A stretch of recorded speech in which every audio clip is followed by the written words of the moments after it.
accountability, representativeness and community policing. The one that is faltering is the community policing piece, and that is because of the lack of numbers, the changing dynamic and mix of policing. So policing since Patton has become much more complex. A lot of what the police are required to do around cyber, around safeguarding, around other threats is in a less public place. So by definition you're having to suck resources away from that public-facing, reassuring piece in a community policing type scenario to resource these more complex, less public aspects of policing. So that is the one aspect, if I look back at Patton, that I think is vulnerable, and looking forward, that's the challenge that the current organisation needs to face, and it's a funding issue primarily. Thank you. I know the committee would be interested to hear your assessment of the relationship between the PSNI and the Department of Justice, how that has evolved since devolution. Well, I think the relationship, certainly during my time, was good. Part of the problem that we had with devolution was its suspension. So just over half of my 5 years as Chief Constable, whilst we were devolved, things were suspended because of political disagreement. So that's the worst of all worlds. If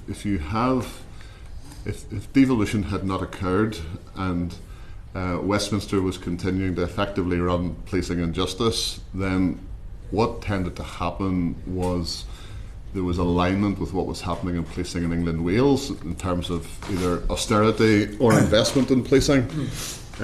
We sort of got left behind and not helped with the suspensions of the functioning of the executive. So in one sense, policing has lost pace when compared with England and Wales. So for example, the last administration in 2019, the announcement of the 20,000 uplift for England and Wales in officer numbers didn't apply to Northern Ireland. The Northern Ireland Executive would have had the opportunity to prioritise that in their funding and so on, but the Executive wasn't even sitting. And of course, the ministers from the NIO ministers sort of take an arm's length view, the permanent secretary's running things and it's very short term and no major radical decisions being taken. So devolution, when it's up and running, works well. I think the relationships, both just professionally and at an individual level with senior officials, and certainly in my experience with the minister, was always very positive. We were pulling in the same direction, but the problem with the frequent and sometimes long-term suspensions of the executive is really detrimental. That's worse than not being devolved, actually. And you may not be able to answer this, but I'll presuppose that you have conversations with current officers and others. Do you have a feel as to whether there is a sufficient understanding of that sort of time lag, if one can call it that, and the appetite to try to catch up? Sorry, Chair, just clarify what you mean. Well, you were making the very valid point that at a time where when Stormont wasn't sitting, and clearly the modus operandi is just to sort of keep the machine running and not do anything big, yes, brave, bold, or innovative. That has seen a GB policing move ahead and Northern Irish policing sort of slightly stuck, as it were. So I suppose my question is, do you have anything to say? Do you have any assessment or any thought as to whether there is an understanding within the current PSNI, yeah, of the scale of that task, and indeed, and then an appetite to meet the challenge? I think the current chief can speak for himself very adequately and eloquently, but I've got a good relationship with him and we would be in regular contact, but I think it's probably viewed more as a funding issue than just trying to play catch up because of periods of suspension. My view is that the periods of suspension are quite dysfunctional. it's hard to get anything done. Certainly nothing transformational or investments in technology or capital spends and so on. Understandably, because the permanent secretaries are simply just trying to keep the ship afloat rather than doing anything new and big. But I think the danger of speaking for the current chief, but I think it's probably viewed more as a funding issue. If the funding was made available, a lot of change and progress, proactivity could happen pretty quickly. I think the plans are there. I think the ability is there within the executive team, within policing, to make things happen if they were resourced to do it. Thank you. Mr. Robinson. Thank you very much, Chair. Good morning, gentlemen. Sir Hugh, whenever you arrived in Northern Ireland in 2002, I suppose with the change that was going on in policing, you were brought in with fresh eyes and, for some within our community, clean hands to work on pattern reforms, and you mentioned a number of outstanding commitments like a new college. I think I continually raise the deletion of Chief Superintendent as something police officers never really mention as a pattern recommendation, but also the introduction of a cadet scheme that would have given young people the opportunity to engage, and that hasn't happened. But from your perspective and with your experience elsewhere in policing in the United Kingdom, what do you think normalised policing looks like, and how different do you think, no matter how near normal it could be, how different policing in Northern Ireland would always be in that normalised situation? So I'll ask Sir Hugh first, and then maybe Sir George for some comment. I'm not sure anymore what normal policing looks like, to be perfectly honest. I think one has to be ever mindful, even now, that the environment in which police officers operate in Northern Ireland is fundamentally different to the environment we operated in. And I was in London for 26 years before that. The environment we operated in London, and it will ever be thus as long as any residual distant Republican or any other sort of threat remains. We have to police in a different way. And the thing that impressed me probably most when I took over, and you're right, my experience was not in. I had spent two years in Northern Ireland just before that on the inquiry into the murder of Patrick Finucane, which you were aware of. So I knew the operating environment reasonably well, and I'd worked a lot with the police and the military during that investigation. But the environment was different, and I don't see that changing anytime soon. That doesn't mean we can't move policing on, and as I said, the most impressive thing was the willingness of the frontline officers to take risk, to push edges, to move in to areas where historically they may not have been welcome, to see if they could take policing forward. I mean, extraordinarily impressive anecdotal stories, as well as a sort of more routine and general trend. And I think that was partly achieved because we as a chief officer team were very keen to devolve authority to local district commanders, which enabled us to operate in a sort of asymmetric way. So what worked in Bangor may not have worked in Derry or may not have worked in Strabane, but people knew how to try, and they knew their areas, and we had to trust them to deliver the style of policing that Patton talked about, which is a human rights-based approach, as George has already said, community-focused policing style. And so I think they are, providing they had enough resources, and we had numbers in my time, of course, so we still had a full-time reserve at that point as well. We were able to, I think, move policing on very quickly. We also should remember that one thing Patton didn't do was change the individuals. He changed the name, but officers who had spent many years in the Royal Ulster Constabulary became PSNI officers and willingly accepted all those changes, and those that perhaps didn't feel comfortable were allowed to leave with dignity under the retirement scheme. So creating space and headroom for new officers to come in and change the whole sort of structure of policing. So I think normal policing for me is a community-based approach from the bottom up, with well-resourced community teams from which everything else hangs. Intelligence comes from good relationships with ordinary people, as much as it does from all the sort of more sophisticated and stuff that people like to talk about and capture headlines. Safety, security, confidence. If you look at the confidence figures in the PSNI currently, they are, and you read the submission to this committee, but they're still around 80%, it seems to me, which is way above policing in London. So something is going quite well there, or the community still seems to have that confidence.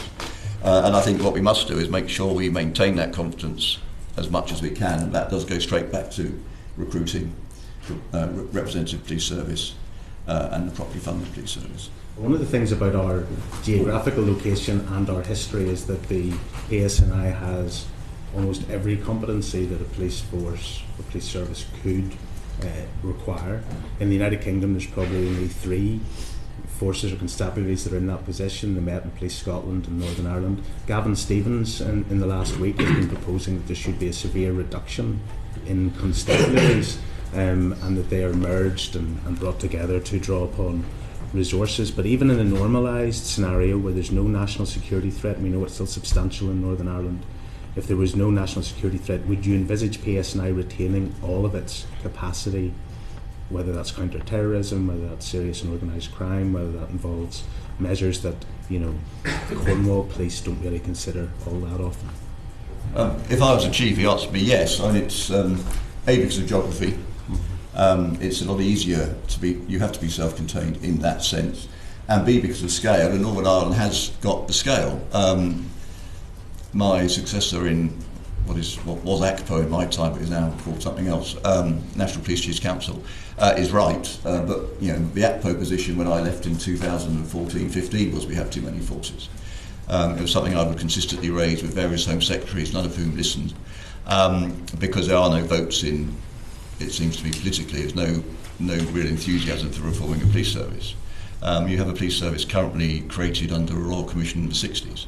And that was before colour television was in most people's houses, never mind the internet, never mind mobile communications, never mind global crime. So the structure of policing, which is not a matter for this committee, and I'll be delighted not to attend the Home Affairs Committee, but the structure of policing is fundamentally flawed for modern challenges. Chief officers spend their time making it work as best they possibly can by working together in formal structures. Cloud's responsibility, Cloud's accountability. There needs to be that debate, but it's perhaps not one for here. But no, I think Northern Ireland should absolutely retain its structure. It does have some unique challenges around public order. I would rate the public order policing in Northern Ireland as some of the best in the world and the best training in the world. And I wouldn't want to lose that. Okay, thank you. Sir George, I don't want to preclude you from answering that, but I think those answers are sort of enough for the committee. If that's okay, I want to move on to talk to you about political support for policing. If I may, of course. Gavin, just one comment. I'm concurring with all of that, but I think the other differentiator that we might come to at some point this morning is the legacy issue. Legacy seems to drive through everything, and that, in terms of normalisation and allowing policing to get on with policing today and not having to suck up resources. Now, if you're a family in a legacy case, of course that's very present and very pertinent to you today, not just historically, but it is a differentiator that's worth noting in the normalisation piece. So my colleague Miss Eastwood wants to ask you about legacy after I ask you a few questions, sure. So you'll have more than enough time. More than enough time. So Sir George, thank you for that. Political support for policing. You did mention that whenever you were Chief Constable for 5 years, devolution was down for 2.5. Yes. And that frustrated you. Of course, at the start of your tenure as Chief Constable, devolution could have fallen at that stage. And you'll recall the IRA murdered Kevin McGuigan in East Belfast. You were put under pressure politically to give a security analysis on the ongoing continuing existence of the IRA, and you did so. The analysis you provided at that stage still stands.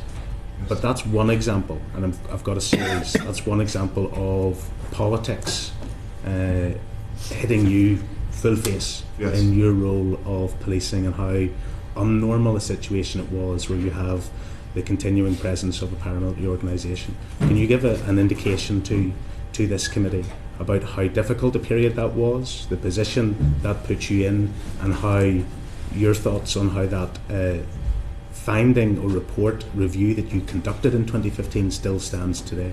Yeah, well, first of all, I would just clarify that me making that statement and giving that assessment, and of course you will recall that afterwards my homework was checked by 3 very eminent lawyers and a permanent secretary, but and was found to be a proper assessment, an accurate assessment.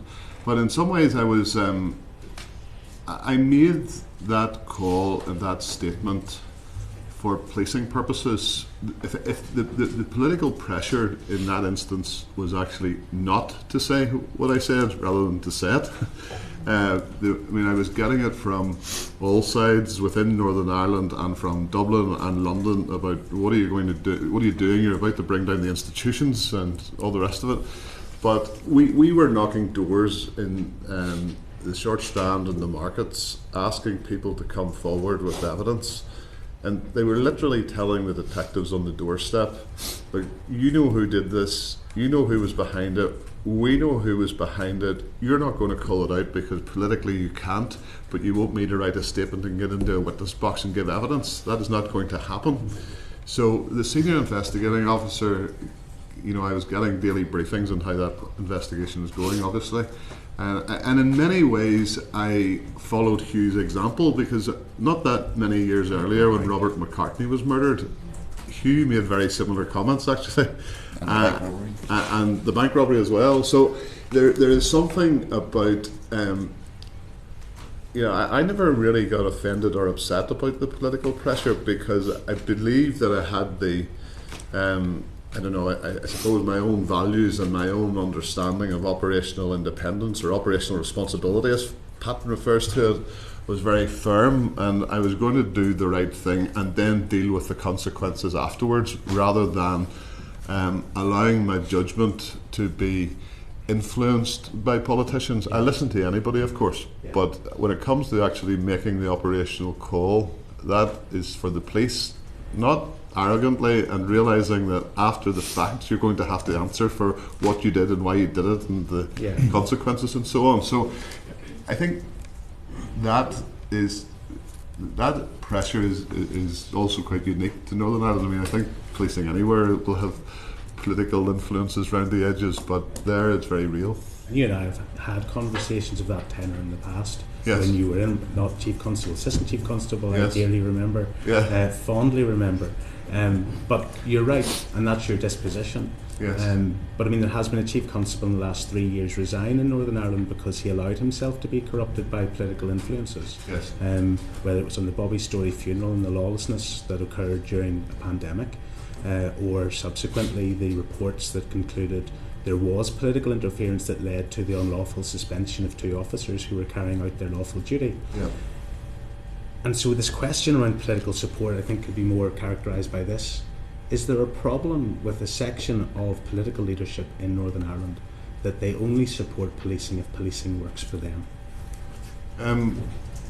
Well, I have to say, I'm very conscious of my audience here, but I've had attempts at influencing operational policing coming from all sides and all colours of politics. If you look at the sort of parading issue, very often from the unionist side of the house, there will be representations made, and representations are fine. I would actually welcome those, because it helps you, given the aspect of operational independence or operational responsibility, that means that I'm going to be answerable after the fact for what I do here. So the more insight I can get into the political thinking will help me deal with the aftermath. But there's a line somewhere that should not be crossed about appeasement or allowing that degree of political influence to fundamentally skew decisions that takes away from police independence in that sense. And I think as well,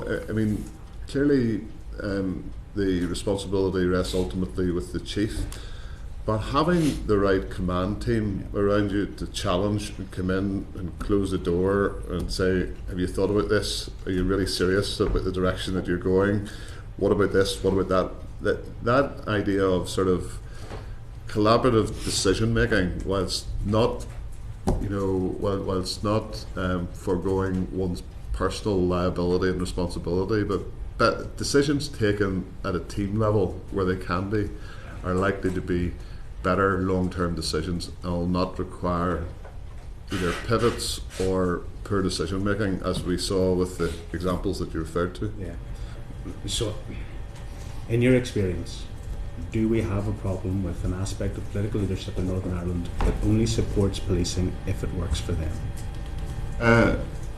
No, I think it's just the operating environment. I don't see it as a problem. I think what the responsibility for the policing board and the justice minister is to select chiefs that and chief officers around that chief who will have the insight, the emotional intelligence, the moral courage to withstand all of that.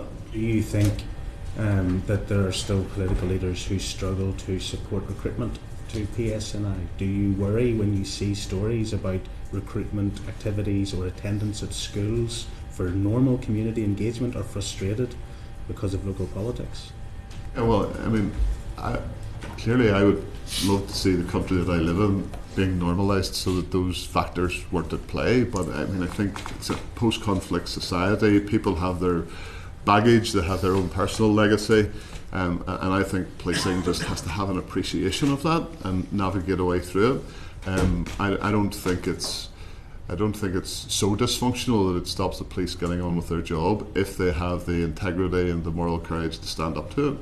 Okay. Sir Hugh's a bit more removed from this, so just to make a final view on that, then, what could be more effective for political leadership to encourage engagement with normalisation of Very briefly, Sir Hugh, please.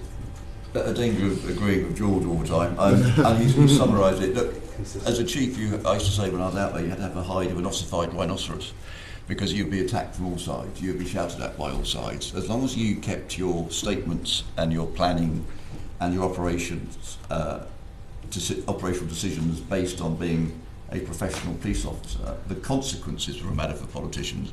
But we never wavered from that, I don't think. And every policing decision has a political consequence in Northern Ireland, without question. That's a matter for the politicians to sort out. And very quickly, we have a final point, as George said, we are held to account for what we through the policing board. And as a model of accountability, the policing board is a step change improvement of anything in England and Wales. Thank you. Ms Cairns has just indicated you want to come in, and I'm going to go to Miss Eastwood. Ms Cairns. Thank you. Just a quick follow-up. Gavin focused on whether politicians were only interested in policing if it met their own interests. Can I just ask in terms of internal self-policing? So I remember being in Belfast in 2012 and going past a house being burnt down and being informed by the people who lived in that street that it had been burnt down by members of the community because there was drug taking and drug dealing going from the property. So essentially it was self-policing. What challenge does that pose in terms of consent and the ability of officers to police communities? To either of you? Well, I think it's so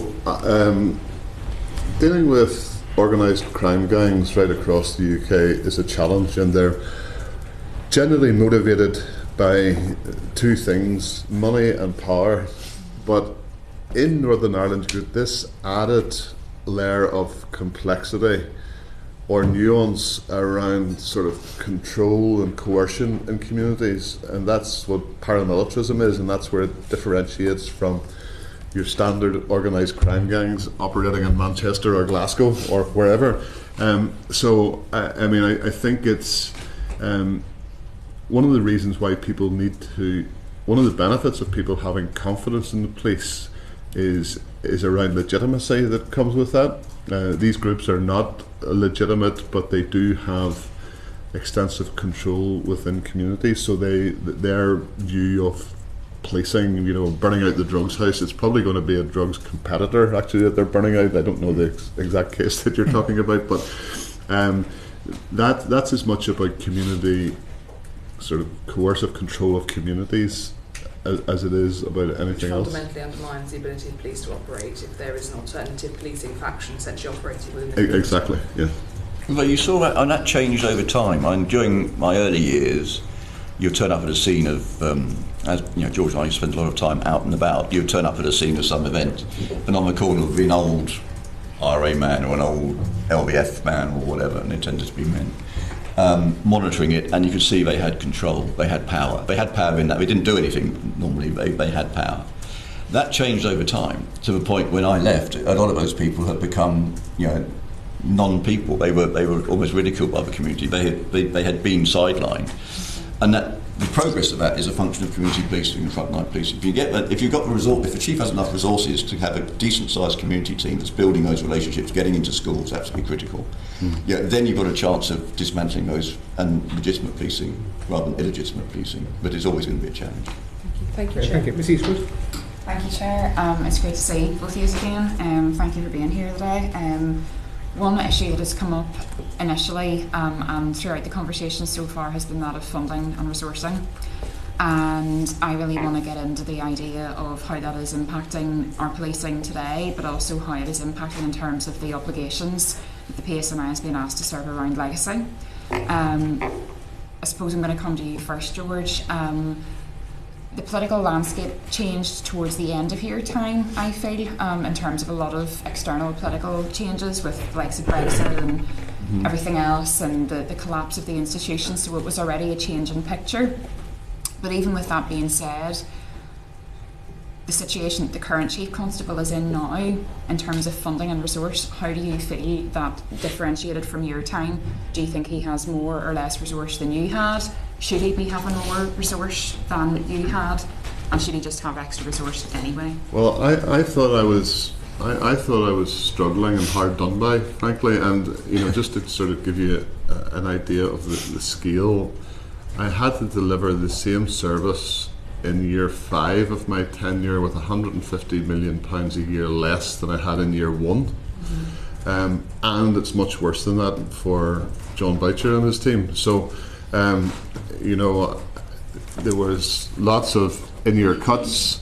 Because the police service of Northern Ireland is effectively, well, it is technically a non-departmental public body. That means that you can't carry money forward, you can't borrow to invest. There's lots of restrictions around that, and you're at the whims of the tenure of the budgeting process, which is generally year on year. Yeah. And then it's worse than that, because in year you then have ebbs and flows. You've got both further in-year cuts sometimes during my tenure, and then you also have generally around sort of 2/3 of the way through the year easements, because departments realise if we don't use this money we're going to lose it effectively. So it's very difficult to, I think overall the current PSNI is suffering from a very dramatic underfunding. There's no question of that, and my earlier comments refer about not having kept pace with funding for England and Wales. So when England and Wales were going through austerity and there were significant officer cuts, that became a bit of a rationale in the devolved space for similar levels of cuts coming to the police and other public services, in fairness. But then when the reversal happens in 2019 and the 20,000 officer uplift in England and Wales, none of that translates across into Northern Ireland. So I think it's a pretty dire position that they're in financially, and that's playing out in record low level numbers of neighbourhood policing officers, for example, and that problem is exacerbated further by what I mentioned earlier on the changing dynamic, the more complex nature of policing, taking a lot of police activity into a private space rather than very public facing. I suppose and to then, that end, if that continues, if that trend, if that trajectory continues, what do you think will be the biggest impact to day-to-day community policing? You've already talked a lot about neighbourhood policing already. well, I think that's where the pain is going to be felt, because if you deploy your resources on the basis of threat, risk and harm, a lot of these high threat, risk and harm and vulnerability areas tend to be in that private aspect of policing. So safeguarding and cyber and much more technical investigative resource is required, but actually the real value in and the clever piece of policing, especially around preventative policing and early intervention and information sharing with partner agencies and problem solving and all of that all happens at the neighbourhood policing level, and that's what's suffering, and I think it's to the credit of the current PSNI that they've managed to maintain overall confidence in policing up around that 80% figure that Hugh was talking about, because things have been pulling in the opposite direction because of the funding issue. And I think in your question you mentioned the impact of legacy.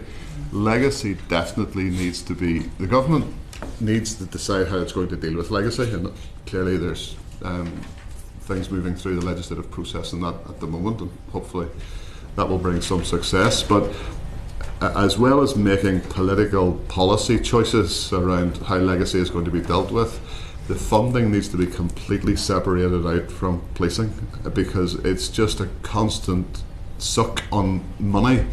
I mean, I remember when I commissioned John Boucher to do the Canova report, our best guess was, looking at the size of the team that he needed and the facility that he needed, it was going to be somewhere around £5 to £6 million a year, probably for 5 years. That was 10 years ago. It's coming to an end now, but it's actually been twice as long and cost more than twice. You're in danger of leading me into my second part of the question. Let's turn to that then. Yeah. I think that there's a huge issue there, and we had the current Chief Constable with us last week, and I asked him the same question: do you think that we should have a situation where, because the vast majority of legacy cases were under direct rule and therefore under the previous legacy body, which was therefore the NIO and the UK government directly, that therefore that should be funded from the same pot, not the executive? We have already stated within DOJ, obviously my colleague is the Minister, we've already said publicly we cannot simply carry that costs. Sir Hugh, I'm wondering what your thoughts are on that, having come through that transition of policing and also seeing probably the earlier attempts. You've already referenced James Bradley, haven't seen the earlier attempts as a society to try and deal, and now seeing where we are with legacy. Do you think that there is a very strong case to be made that, as Sir George has just alluded to, that there should be an entirely separate funding process to fund legacy? And the short answer is yes, but if you look, during my time I was struck quite early on by the number of families coming to see me to wanting something done about a case that was decades old, because they were unhappy about what had gone on in the first instance. So we set up the Historic Inquiry Team, which was the only original idea I've ever had in policing, and I remain very proud of the work they did, which was, it was a shift from traditional police investigation to finding out what happened and operating under sort of principle of maximum transparency, save Article 2 issues. We told the families whatever we found out, which for many families was all they wanted to know. They just wanted to know. In other words, a non-judicial closure, or at least some sort of reconciliation or further information. Sadly, that was closed out after my time, in a half-baked report written by a guy who never visited the Historic Inquiry Team, but sadly it ended, so the community then left with nothing. The Eames Bradley report would have filled that gap, and if we'd implemented Eames Bradley, and the basic principles of Eames Bradley were that the judicial process won't work, and it won't work. There are very, very few, infinitesimally small number of convictions. Looking forward, I suspect there'll be no more convictions, so the justice process will not deliver what these families want. There needs to be a different approach, which is exactly what Eames Bradley was trying to do. It's trying to come up with different ways of solving the very tricky and difficult issues of the past. The costs now seem to be uncontrollable. In the report from the current chief, which I briefly read, he talked about a small number of cases being settled at the cost of £26 million, I think it was, of which 17 million went to lawyers. Well, that begs a question in its own right. These are civil cases, and it seems to be that the numbers are growing. I think he talked about over 100 cases going through the system. This will financially cripple operational frontline policing in Northern Ireland. Not only with the cost means you can't recruit the right numbers, the number of staff being required to service these huge behemoths as they go on will soak resources in terms of human resources away as well. So it's unsustainable, frankly. I just think, lastly, in conclusion to the both of you, very briefly, it's clear that from some of your opening remarks, and certainly what the Chief Constable said last week in evidence, that there is an impact on day-to-day policing with legacy, but also in terms of community confidence and potentially people wanting to join. Do you think that there is a double impact of legacy in terms of A, resourcing, and B, people's perceptions and opinions of policing today? But I have some, I think that's quite a big mental leap. I think there are people out there who are keen to join the service. And I think for both communities. In my time, we were overwhelmed with applications, and we never had a problem recruiting 400 officers a year under 50-50. And I think that's, as I said at my opening comments, that's probably one of the most important things to continue to focus on. I think if the application process is seen to be fair, and of course Patton dealt with that by having it outsourced, if the investment in recruiting is right, and we need to invest, any police service should invest heavily in recruiting so you get the right people at the beginning. If you recruit the wrong people, you have a 35-year problem. And we were very expensive when I was there, and I suspect when George, it cost a lot to recruit one officer, but our wastage rates were very low because we had spent the time and investment in proper recruiting and independent processes.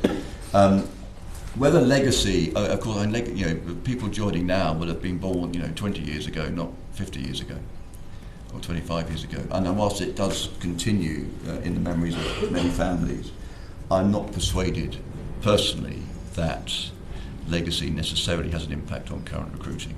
It's far more likely that the lack of, if you want to join a service that you see is visible. You see community officers. You engage. My ideas of joining a police service was, when I met my sergeant at my school, about 1960 something. And you met and you engaged with local officers. You started to see what they were doing. They engaged. You saw them at the school routinely. That started to build the confidence within communities that got you to start thinking about joining as a career. So if you lose the frontline officers that the communities engage with, that's one of the big risks around why people don't join. They don't understand what policing is. If I may, Chair, there is a side to this that does potentially have a detrimental impact on recruitment, and it's not so much that there was a lot of the investigative standards followed during the period of the Troubles are way short of what we have today. But actually, every time a report comes out from the police ombudsman or whoever, it's almost like a shock and a surprise. And I used to say when I was chief that we shouldn't be surprised by this. Hugh, during his time with the Policing Board, commissioned 3 sort of quite seminal reports into intelligence handling, qualitative investigations, and professionalising investigations, really, the Blakely, Crompton and Stevens reports. And it's interesting because Patton was actually silent on handling those complex investigations. Never mind legacy, it was a bit of a gap, although I'm a big proponent of Patton reforms, but he was quite silent on dealing with that side of the very difficult stuff. But sometimes, if we call it incompetence or poor investigative standards of yesteryear, it gets translated in some communities where there is a bit of a confidence deficit anyway in policing into collusion, into conspiracy, and there will be a small number of cases where practice went on that shouldn't have happened and all the rest of it, but for the most part it was just substandard investigations, and that can perpetuate the feeling that I really want to be part of that. If you're coming from a community background and your own legacy of not trusting the police, perhaps being anti-police in a previous generation, then these reports that come out in the current day but refer to 30, 40 years ago, and if people are using terms like collusion and so on, that's bound to be a bit of an inhibitor to seeking a career with that organisation. Yeah, appreciate it. Ms. Hannah, you just wanted to give me briefly. You arrived at the point I was going to ask about after I'd indicated, and I think your successor John Boucher was quite specific last week about the impact of legacy on recruitment, and specifically about whether reality or whether perception of information suppression, and particularly how agents were handled. And yes, sometimes it delves into conspiracy, but there are very, very loud, large, clear, explicit cases in the public domain. That obviously appears on the weekly, if not the daily, in media reporting. So are you clear that would have an impact on recruitment, and therefore does there need to be a different approach to transparency and disclosure to counter that? I don't think there's a different approach needed. There's help needed. I mean, I can understand how the conspiracies arise. First of all, there will be a very small number of cases where things were not done correctly. It might have been done very improperly. But the vast majority of the non-disclosure issues comes from the 40 million hard copy records that the technology hasn't been applied to be able to properly find out what do we actually know and what's relevant and how can we get it disclosed. There's a multiplicity of intelligence IT systems, legacy systems, I think like in the region of 10, that aren't connected. There wasn't proper data migration done from one system to another. They're not even that easily searchable. So all of that sort of disclosure, discovery, failure that looks awful for the police and looks like cover-up and looks like not wanting to cooperate with inquiries or investigations is actually down to... I think the current Chief Constable is in court fighting the principle. Now, it's not always the technology that is contributing to the suppression. I think the current Chief Constable has indicated there are times that he would wish to be more transparent in the publication of materials. So I don't think we can say that it's just because we can't access did the you just say something? paper. Sorry, Claire. Did you just say something was before the courts? I haven't made a specific reference. There are 2 or 3 cases that are being... Can I just remind colleagues of... I will frame it in a different way. Sir Hugh, if I can ask you the same question, do you think that a different approach to disclosure and transparency, whether it's systemic or in policy terms, could contribute to a better recruitment environment? Well, obviously not going to talk about individual cases, and I think as a police service during my time we operated on what I call the principle of maximum transparency, which is exactly what we applied to the historic inquiry team when we were digging through all these papers that George referred to. Before we set up the HET, it took me over a year to have every single building we owned searched to find the files, because understandably during the Troubles, police don't get blown up.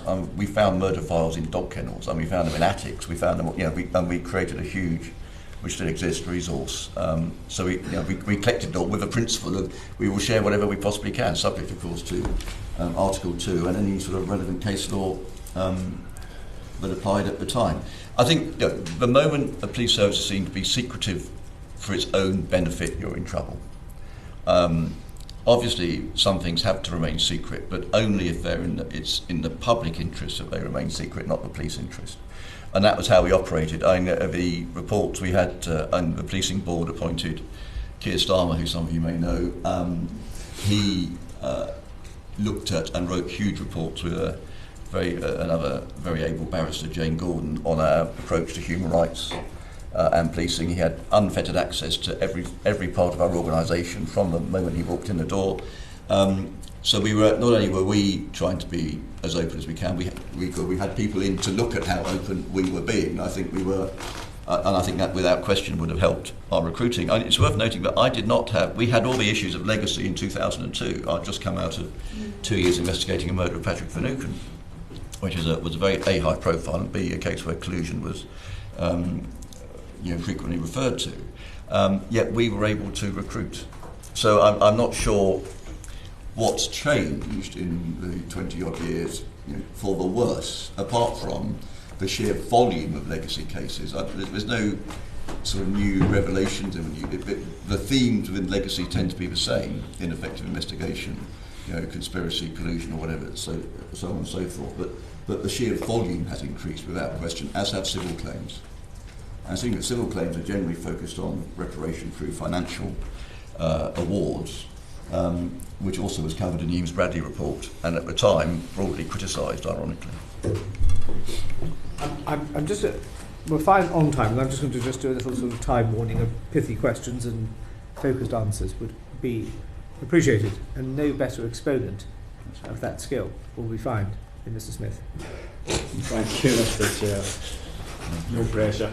Thanks, gentlemen. It's good to have you with us. Thanks for your answers. I'd like to talk about 50-50 recruitment, which so Hugh, you mentioned at the start as when we were talking about the pattern review that 50-50 recruitment was the most challenging recommendation of Patton to implement, and then went on to say if you were the chief, you would continue to focus on a representative force. So I guess the first question is why do you think that 50-50 recruitment plateaued and seems to almost be receding actually? And I'll go with Sir Hugh first. Well, I don't know I don't know what's happening now in any detail. It was front and centre everything we did, and ironically, a lot of that was getting officers into schools, engaging through district policing partnerships, which were a function of a Patton report, to encourage people to apply, is working with community leaders. All those things we just drove relentlessly, and much to many people's surprise, the number of applications we got were way above the number of vacancies we had. So I was in a lucky place. We also had the money. I had the money to recruit. It was very expensive. I think it would cost, I can't remember exactly, £2,000 to £3,000 per applicant, successful applicant, to get them across the threshold of our training school. But we knew at that point they had the intellectual ability, they had the communication skills. We outsourced, ran an assessment centre in essence. So our wastage was very low. I don't know why it's plateaued. We got to literally the mathematical maximum we could achieve. It was of course time limited. It was underpinned at our time really by its legal force, whereas future chiefs did not have that luxury. So that may explain it to a degree. But the more a police service represents the communities it polices in strategic terms, the better it will be. Thank you, Sir Hugh. Sir George, same question to you. Obviously, at a different time in terms of that legal enforcement for you when you were chief.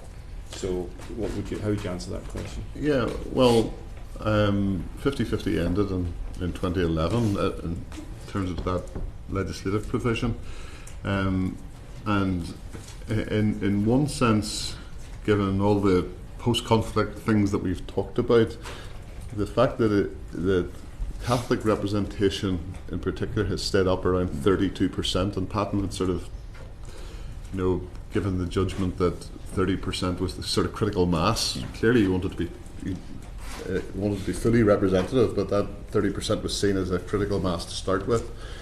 It has stayed at that level.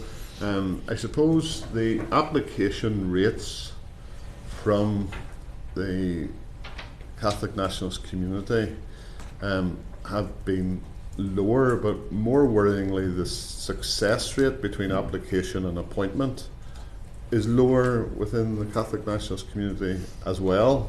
Now, there's been all sorts of reviews done, barriers to recruitment and quality impact assessments of the process and all the rest of it. I'm sorry, but I don't have the answer. I think there has been a genuine effort across several generations of chiefs to get the organisation to be representative. If you can actually do it without resort to 50-50, then I think it has a better feel for the organisation and across all of the communities, because the 50-50 piece, which I think was strategically absolutely the right thing to do, but it was it maintained standards because we only took people who achieved the standard, but it was a deviation away from the pure merit principle that those who score the highest are appointed because of the nature. That said, I believe it's the right thing to do. I think there's been it took a long time to get people from Sinn Féin in particular to and other people even outside of political parties, but strong voices within the Catholic Nationalist Republican community to come out and advocate for a career in policing.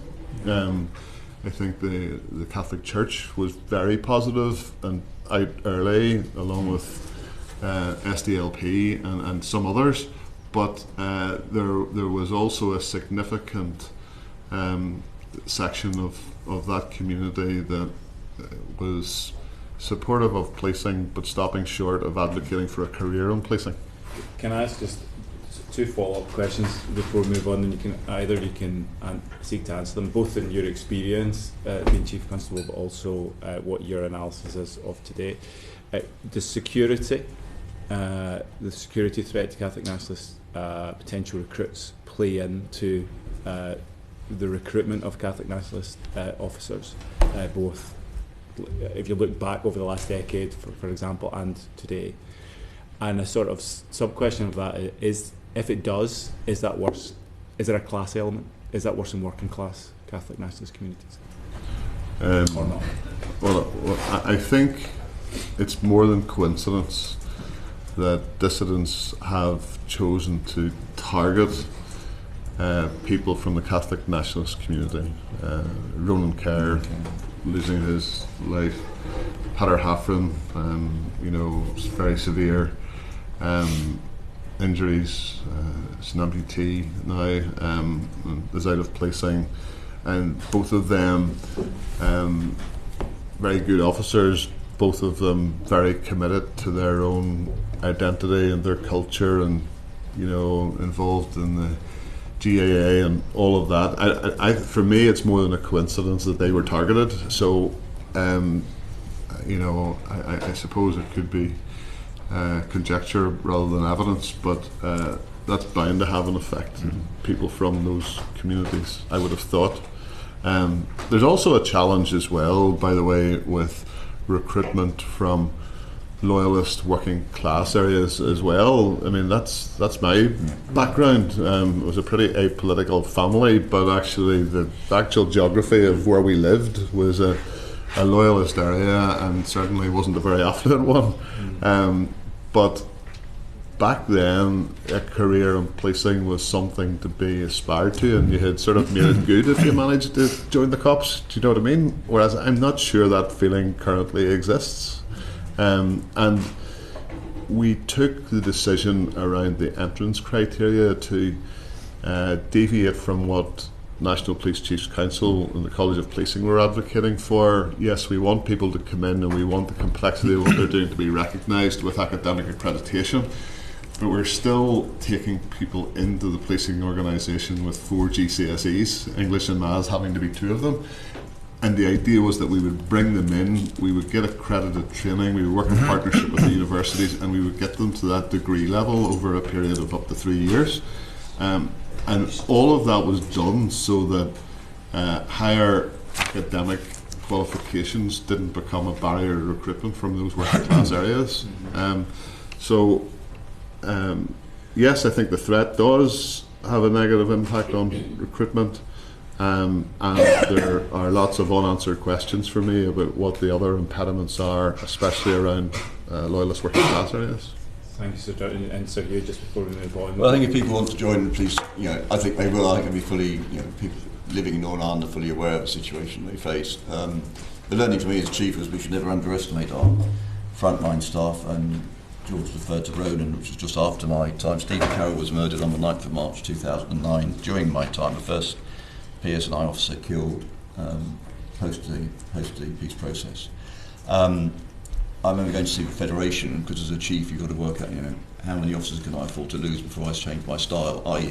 till we go back to defensive policing, which is precisely what the dissidents want us to do, so they can spend the next 30 years getting the army back off the streets. And the Federation view was, that's not going to happen. We know what we joined for. We won't change, we're going to get back out there. So the people joining, the quality of people joining, should not be underestimated. Yeah. Ms. Henry, you wanted to David laid out the current figures, and obviously I think women and ethnic minorities are underrepresented as well. And firstly, I want to ask, do you see that as a problem, that the police service is unrepresentative, and do you see that acknowledged in the political system, that a police service that doesn't reflect the makeup of a society is a problem? Do you think there is a laissez-faire approach to that politically? I certainly think it's critically important that the police service is representative of the communities that it serves in all of those sectors and characteristics. I I think that certainly in my time, I was often asked questions by politicians about why we weren't doing better on representativeness. Ironically, from some people who weren't exactly advocating for everybody strongly to be part of policing. And I think the police can do certain things. We can have initiatives around engagement in schools and working with the universities and all the rest of it. But I think there's something about broader civic society coming in, not just to be supportive of the rule of law and policing, but actually to go that step further and to advocate for people to consider a career in policing. I mean, as I understand it, just from having read some stuff, there's sort of marginal gains being made in terms of ethnic minority groups and their representativeness. I think the female figure is nudging in the right direction, but I think the 50-50 recruitment, there's something about, you know, the rising tide raises all boats. That over that period of time, in that 10 years, not only did we see, because it was, I suppose, artificially enabled by the 50-50 legislation, but we saw significant increases in female representation at that time as well.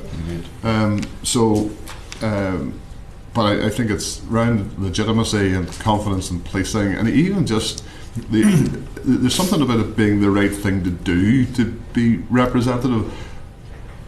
But it's actually more than that. There's something about competence and organisational benefit and making better decisions and being able to provide a better service if the mindset, the culture, the makeup of the people is representative of the communities that you're serving.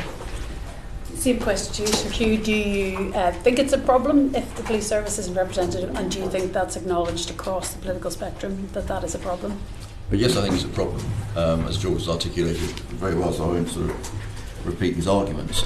Is it taken seriously? I think it is taken seriously. It certainly was taken seriously in the context of Northern Ireland during the time I was there, until the point that all the other supporting issues Patton put in, like, you know, the neutral working environment, all those sorts, so people coming in didn't feel, you know, felt they were a welcome part of a new world rather than, you know, being faced with all sorts of things from the past. So I think it's, you know, leadership is a critical part of that. In Northern Ireland, where we did struggle, even, you know, with 50-50, we dealt with one issue, but, you know, in terms of broader diversity, we were not successful. You know, our minority communities in Northern Ireland, you know, for example, the Chinese community, I don't think we had one. We had one Chinese officer, so we weren't, you know, we didn't get everything right by any stretch. And the female recruitment certainly increased during 50-50. And it's something we shouldn't be laissez-faire about. It's absolutely critical. I do think, you know, in the world of modern comms, you know, the reputation of policing sort of nationally, even internationally, does impact on, you know, local areas. So, you know, if I look at the competence figures around the UK generally, Northern Ireland stands out as very positive still. Others, you know, they have plummeted because of individual cases of misbehaviour, etc., getting such a wide audience so quickly. So we need to be mindful of that. You know, and take into account that will have an impact without question at a local level, albeit not in the same area. An independent report in August found that Catholics and people from Catholic and nationalist background are twice as likely to be stopped and searched, and obviously that will feed into, I think it suits dissident Republicans down to the ground for people to experience police in a militarised way or in a way that they can frame as oppressive. Do you think that's a challenge, and are you confident that those powers are always used appropriately? Does twice as likely for a Catholic to be stopped, does that reflect the challenges that we're facing? Yes, it does. I mean, stop and search has been, you know, in London when I was a sergeant at Brixton in the 80s, you know, it was a huge issue, stop and search and proportionality and disproportionality, and there have been all sorts of reports on, you know, why does that happen? You know, we need to look at why is it people are being, you know, is it because it's a high crime area or people, you know, street crime has a different demographic to other crimes and all that sort of stuff. So one would, you know, if I was a chief, I'd certainly be looking at that and asking those questions. And engaging, but it's back to getting, if the community policing model is right, if the local accountability, you know, what are the district policing partnerships doing with the local commander on this sort of issue? You know, the structure Patton put in place was not just a policing board holding George and I to account, it was a district policing partnership structure holding my chief superintendents and my superintendents to account and dealing with local issues. So that's, if one has the resources at the front end to deal with those sorts of issues, and you have good engagement at that level on local policing issues. That's where it should come from. And then if it becomes a strategic issue, then it comes up to us and the board, and we would deal with that. I agree entirely. The underfunding and then therefore the inability of the service to provide neighbourhood policing, as you envisaged, as you both tried to deliver, is an enormous contributor. That people aren't engaging with the police in the way that you would wish and the officers would wish, and many of us as elected representatives do. I suppose I would ask the same question to you, Sir George. Do you think the fact that Catholics are twice as likely to be stopped in search is a perception problem? I think it's more than a perception problem. And are you confident those powers are always used appropriately, deployed appropriately? Well, I think there's a lot of oversight, and the mechanisms are in place for monitoring this. And I know you either have or will be taking evidence from Johnny Byrne, for example, and he's got a very specific role around this. So I think the oversight infrastructure is in place to identify this. The fact that it has been monitored is a healthy thing, but to get, it's the first I've heard of that, but that, if I was still chief, I would be doing a deep dive into what's going on here. And there's other, body-worn video and so on. The ability to dig into this to find out why those figures are what they are exists. So it becomes a leadership issue, and that would be a concern to me, yes. So with a view to trying to get things back on track, I mean, certainly my party has called for a rule of law review, an audit, not just of policing and some of the systemic issues, things like of the PPS as well, and prosecution decisions of the police ombudsman, even of the fact that, and it is a fact, that 17 years after the devolution of policing, the political system has not seen fit to allow a person of a nationalist background to become the Justice Minister. Some of those things have implications as well. Do you think that 25 years of patent, as will be the case this November, would be an appropriate time? And I think the Chief Constable currently has indicated his desire for a review of policing patent at 25. Do you think that's a time for the political system and wider to have a look at the successes, the excitement of the new beginning that you spoke about, that reflected so well in recruitment numbers, and see how we get that back on track? Yeah, I mean, I think I'd stop short of a sort of patent 2 personally, but I do think that there is value in sort of a stock take about where are we at and what's working and what isn't working. And actually, yeah, it might be good to package it up as a review and have a terms of reference and somebody appointed to do it. But I think the practitioners could probably tell you off the top of their head what the issues are. So, broader issues than placing into timeliness of prosecutions, for example, and victims getting outcomes in court. But I think, it seems to be a sensible thing to take stock. And actually, what that might do is formalise the sort of commentary that you'll have been hearing from Hugh and John Boucher and myself around the funding piece. There will be consequences. I mean, it used to amaze me that the same politicians of the same party who were making decisions about funding were the ones shouting the loudest about closing police stations that nobody ever went into. So there is something about just having a bit of a reality check on where we're at and the consequences if this current level of funding continues. It's not a phenomenon unique to Northern Ireland. Yeah. So Hugh, patent at 25, is that an appropriate time for a review? Well, I don't think, as George said, there's nothing. The patent report stood the test of time. I travelled to all sorts of places, or I have done in the last few years, where peace processes are being negotiated or moving on, and policing is often an issue. And as a starting point, for any country looking at police reform, patent is a good starting point. So I wouldn't, I would certainly not want to sort of go back on anything that Patton recommended. Whether there's a need for a wider review, I'm really not in a position to make an informed observation, as I keep reminding people I left in 2009, which is quite a long time ago.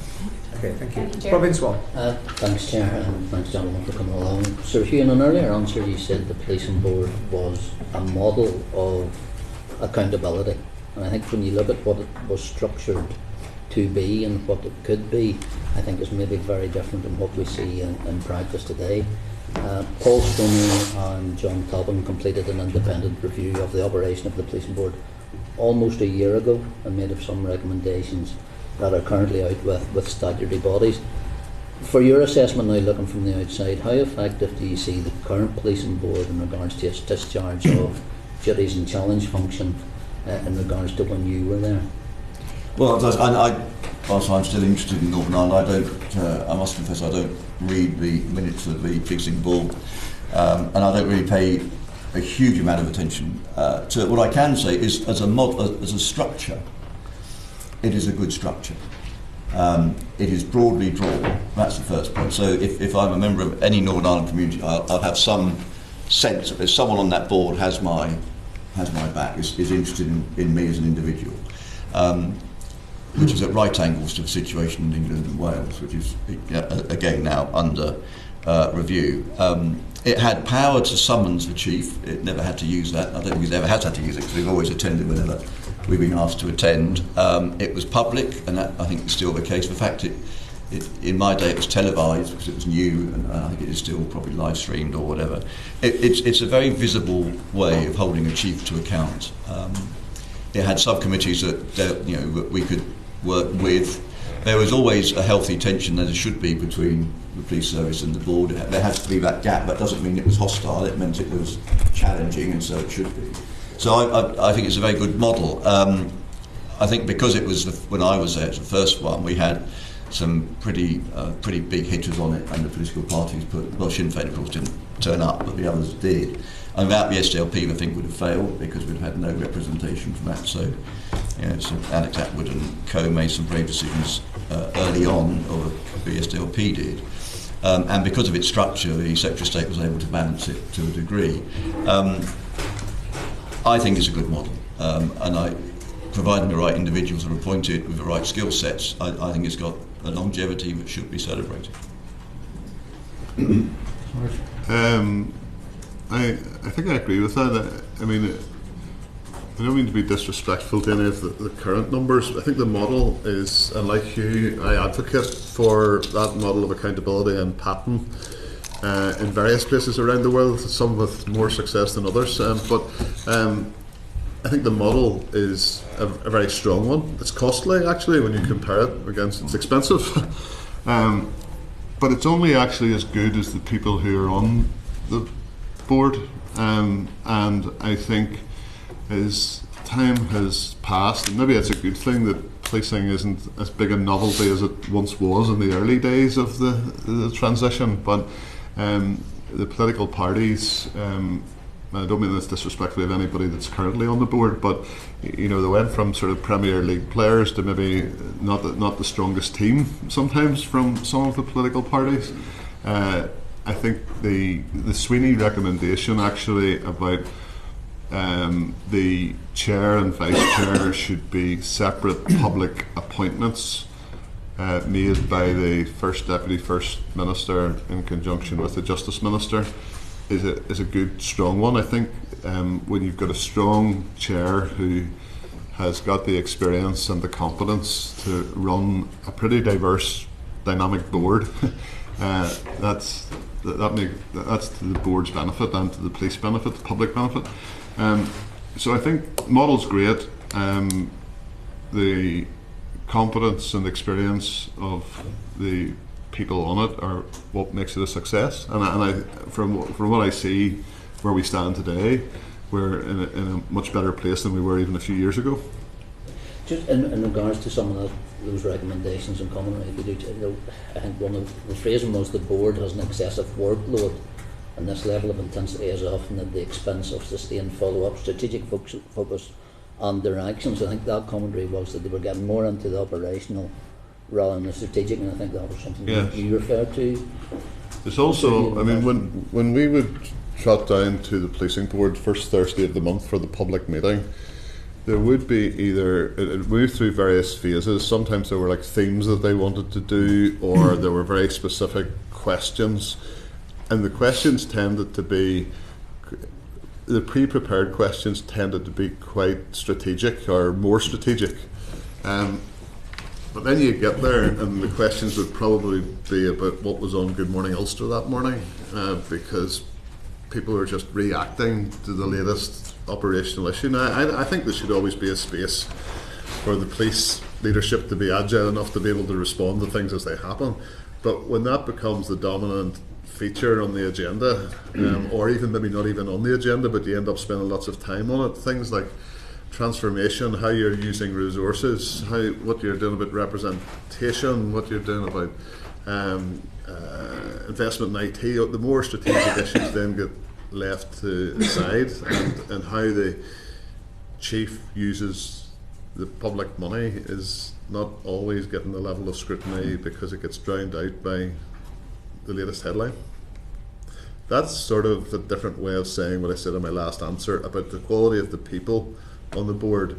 You know, if you were running a commercial enterprise and you had this suite of non-executive directors, they wouldn't be necessarily talking about the quality of, I don't know, bricklaying. If it's a construction company, they'd be talking about where we're going, what's our market share, what is it looking like, how we're trying to be competitive, and that type of more strategic thinking that should come from non-exec type people isn't always evident.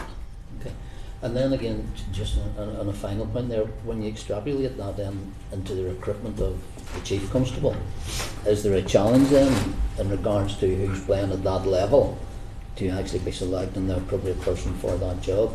And I'm thinking, and this isn't critical of anybody in front of me, Chair, in regards to, I suppose just that lack of homegrown Chief Constables from Northern Ireland that we've actually seen over since this conception of the PSNI.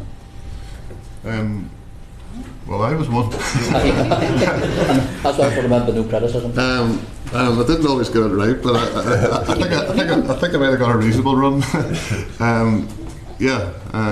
Since PSNI. So I think more broadly, I think one of the things that the board could do to improve itself is keep the same model and the same structure and regulations and the accountability relationship and so on, but actually having somebody on the board who knows something about policing would be helpful. And I don't mean sort of an old retired ex-chief like me or Hugh. I'm talking about somebody even from outside of NI that just understands policing. And if they happen to have some knowledge of Northern Ireland as well, it wouldn't go amiss. But if I look back, and I'm not saying it because he's here, but Hugh was exactly the right chief for the time.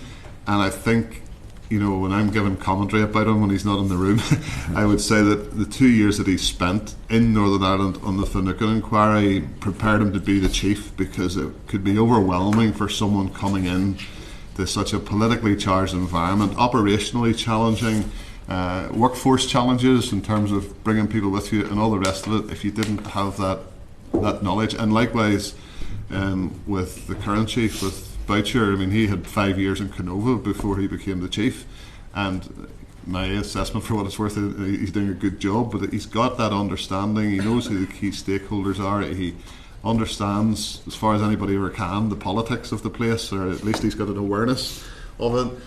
To come in without any of that, I don't think you need to be homegrown to be a successful Chief Constable. But there is something about people having some exposure to the place and the dynamics before they take on the role. Look, I think it makes sense for the police board to appoint the chief. And I can only, on my experience, it was a very thorough process. And they did have, and George's point is well made, they did have, at that time, I don't know if it's still the case, a Magistrate Inspector of Constabulary would advise the board on the selection process and be present. But of course the board also appoints all the chief officers as well. And I would sit in, during my time, I would sit in with the Inspector of Constabulary, and we could make observations and we could answer questions of the board selection panel, but we did not ask questions, we're not allowed to ask questions directly, which seems even odder actually. As a chief, you're not allowed to recruit and I was quite concerned about that when I took over. But I have to say the board got it right every single time. And the reason for that, I think, was A, they took it very seriously, B, they got trained in selection processes, and C, they had advice, professional advice as well. So I wasn't concerned about it. Mr. Smith, you Yeah, very brief. Very quick one, just to follow up on Rob. Now that the can is open and worms are everywhere, just to ask this question about the recruitment of the Chief Constable, and obviously it's a massive job, a really huge job in policing worldwide, let alone in this country. But on that question of the homegrown, I mean, to call a spade, surely there's an element here about community consent and perception about which part of the community the Chief Constable comes from. Is that a fact? Has that been a factor, do you think, in the recruitment of Chief Constables over the years? And if it has, do you think that time has passed or should be passed? I think it has passed. I think when I was appointed, I had the support of all of the political parties. It wasn't a case of a majority vote or anything like that, and I enjoyed both their support and their challenge for my 5 years in equal measure and equal scrutiny from all sides. I think Northern Ireland's a small place, and if a potential chief has got some sort of baggage in that respect, it's going to be known, and it's going to come out, and he'll not be the chief, frankly. Yeah. And I think as well, having grown up in policing, I mean, I had a period in England and a period in Scotland during my career as well, but the majority of it was in Northern Ireland. You do become, I said to a friend of mine, I mean, I'm trying to make this point, saying you become so politically neutral because you get it in equal measure and equal volume from all sides, and he said, no, George, it's not neutral, that you become politically neutered. And there is something about almost like the third community because of that, and it doesn't mean that you're void of a political thought or that you're not entitled to it, but in terms of how you exercise powers and conduct yourself and show leadership, I think 20 odd years in policing before you get to be chief, any baggage like that tends to have been well suppressed. Mr. Robinson, you want to go very briefly? Yeah, thank you. Just and then I'm going to go to Crystal. I'll not explore the policing eunuch or political eunuch status that you enjoy. But George, I do want to ask just about succession planning and obviously leading into Chief Cons and where they come from. It was suggested to me in the last number of weeks that there are 2 current Assistant Chief Constables in the police who are on what's known as 28-day notice watch. They could go at any time. They've served their time and they would have to serve 28 days and go. And yet nobody from PSNI has been put forward to the new executive leadership programme, which replaced the senior command course in the last 3 years. And so there is nobody currently at superintendent or chief superintendent rank who has gone through the training and would be capable of applying should those vacancies arise in as little as 1 month's time. Would that concern you? Well, it would. I wasn't aware of that actually, but I know that there's been a lot of proactivity and leadership development at that chief superintendent level, and we were talking earlier about representativeness. The last selection process for chief superintendents selected 8 people, 7 of whom happened to be female, which certainly helps with the underrepresentation for females at that level. But as regards putting forward people for the executive leadership programme, I would be amazed if there was any hesitancy or reluctance. But the system did change from doing a national assessment centre where you went through purgatory for 3 or 4 days and were scrutinised to effectively creating a portfolio of evidence and getting the support of your local chief, and then that going to the College of Policing and it being a different, more sort of developmental approach to getting people onto that executive programme. So I don't know, it's one for the current chief, but given that they've just run a process to get the chief superintendent level and have selected 8 people, means that they were carrying a number of vacancies, and it may well be that the people genuinely weren't ready. But from what I know of the current chief and deputy, I would be amazed if there was any reluctance to do anything other than have as rich a pool as possible to draw upon. Yeah, okay. it's a concern I'm raising, but I appreciate the response. Thank you, sir. Constable. Thank you both. You have talked a lot about the current security challenges that you face as an organisation, and I was really intrigued because the challenges have obviously evolved since your time in your office, and I just wondered if you might want to touch on how you think it's different, the challenges are in terms of perhaps digital challenges and organised crime, race hate marches and riots over the summer, and I just wondered if you might want to touch on that and how you maybe didn't face those challenges when you were in post, but the current post holder does, and perhaps maybe why that might tie into the real structural challenges you have on funding as an organisation. Well, You want to go there? yeah, okay. Yeah, well, I mean, these things have been building over time. So, you know, some of them were certainly around in my time as I exited 6 years ago. So things like cybercrime and the forensic examination of devices, and you know, every major investigation having a digital forensic strategy attached to it. Those are things that even 12, 14 years ago would have been the exception rather than the norm. During my time, we did invest a significant capital spend of, I think, about 6 million on a cybercrime centre, for example. You've got other emerging issues around the whole sort of tensions, not just between minority ethnic groups, but people taking very different and very strongly held views on, say, the Israel-Palestine thing. You know, that's working out at Belfast City Hall in the same way as it is in every city across the UK. And violence against women and girls, major challenge. The executive have come up with their strategy that the police and the Department of Justice have been involved in. And I think I've said several times this morning that policing is becoming more challenging because it's becoming more complex and very often cyber enabled and all of that. And that does add to more to do, therefore more resource required, or prioritisation of resource, and unfortunately the easy pickings, or the only pickings sometimes, is away from neighbourhood policing, that resource to create the funds to populate these other critical functions that need done. Thank you. No, well, policing is always dynamic, and it has to. That question is different. John Baptist facing different challenges to the ones I faced. Mine, in a way, were more structural. We had a clear job to do, which was an implementation, implement pattern.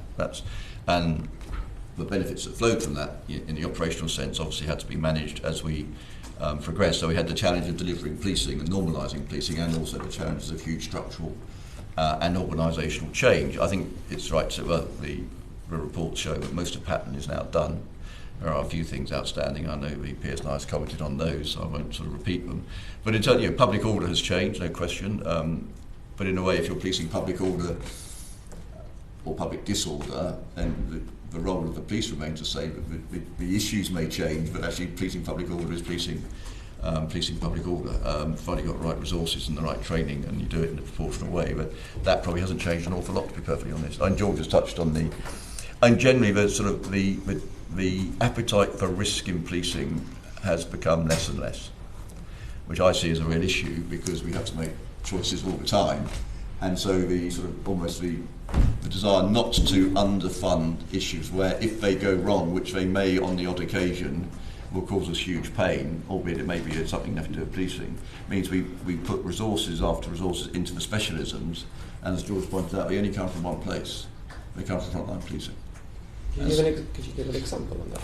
Well, if you look at the resources, I suspect, I don't know the numbers in child protection teams, in the cybercrime units, in bullying, in cyberbullying, and all that sort of stuff. There's probably far more now than they were in my time, against a reducing number of police officers. So I'm not saying it's the wrong thing to do. I'm saying that we don't like to take risk. We seem to think policing we can manage risk out of policing, which is simply utter nonsense. You can't. Policing will always go wrong somewhere. That doesn't necessarily mean it's the police officer's fault, because we're asking frontline officers to make immediate decisions with no information, little information, misleading information, downright lies. But they have to act. What a police officer cannot do is not act. I mean, that act is looked at by specialist committees for decades on, sometimes when things go horribly wrong, with the value of hindsight. And it's that mindset, I think, has changed how we police. It's a general observation, not one bespoke to Northern Ireland. So the desire not to get things wrong means more and more officers are getting drawn into specialist units. And the consequence of that is there's less to do, which of course ironically means things may well go wrong more often at the front end, because there's less officers doing their very best to deal with a massive workload. Thank you, sir. Thanks, Thank you very much, Jeff. Mr. Kent. Thank you, Chair. Distant Republican threats persist in terms of bombings, shootings, but also public order, as you touched on, Sir Hugh. MI5 has rightly said that it is unrealistic to totally suppress this threat. So in terms of, well, also because it's obviously evolved as well in terms of organised crime, what should those who are setting the direction of policing and security conclude from that in terms of the long-term priorities that we should have for policing and security? I don't know if you want to kick us off, please, Sir George. Well, I think the intelligence, the security service and the police working together and working collaboratively with support from government, the job's not done, but there's been a very significant suppression of the risk posed and the threat from dissident republicanism. That has been helped by some sort of internal wranglings within their own ranks and power struggles going on and all the rest of it. You know, I think the challenge for policing is that this hasn't disappeared. It might be operating at a slightly lower level and they may not be as organised as they once were, but you know, it'll be 3 years next month since John Caldwell was shot, and they only need to, in the midst of their chaos and in the midst of the disruption that the police and intelligence agencies are bringing to them, they only need to navigate a way through that chaos and disruption once to be highly successful and have a devastating impact on people and communities. So I think it's back to the earlier point that one of the things that makes Northern Ireland different, even though this has been suppressed to a large extent, it hasn't gone away, and as the security service assess, it's unlikely that it will be completely suppressed. But there is something, Hugh's point about risk aversion, just because that risk exists doesn't mean that the entire focus of the organisation needs to be geared towards that at the cost of everything else. So, you know, safeguarding child abuse online and domestic abuse, violence against women and girls more generally. You know, this is about juggling those priorities rather than saying that one's dealt with or that one still exists, so we're going to put everything towards it, whilst these other high impact issues aren't getting the attention they deserve because of risk aversion. And do you think that balance has been met? Well, there's certainly the processes in place. I do think that there's not just intelligence but data more generally. I think data can be better exploited to make sure, or to quality assure, that balancing issue around those priorities. But I think through the various tactical coordination groups and the structures that are in place that have now become business as usual, that, you know, whenever we were starting off in the sort of post-patent stage, these were all novel and we were trying to get our head around them, and, you know, whereas now there's a rich flow of information, and I think it can probably be exploited better, but we're in a very different and a better place than we were at the start.